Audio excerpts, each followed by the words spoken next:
Right.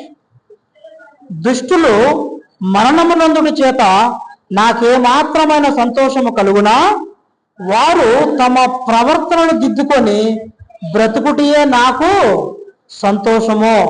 ఇదే ప్రభుయగు యెహోవా వాక్కు. అర్థమైందా?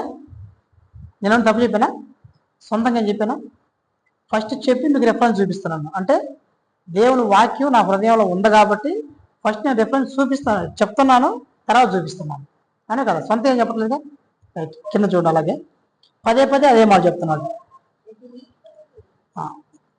ఒక్క నిమిషం, కింద 30.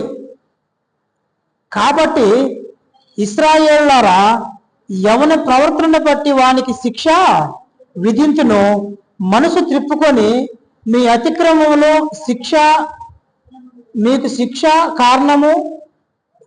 కారణములు కాకుండానట్లు వాటన్నిటినీ విడిచిపెట్టుడి.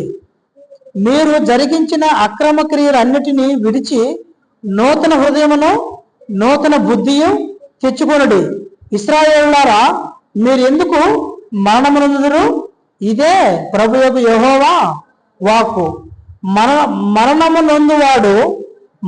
నొందుటను బట్టి నేను సంతోషించు వాడను కాను.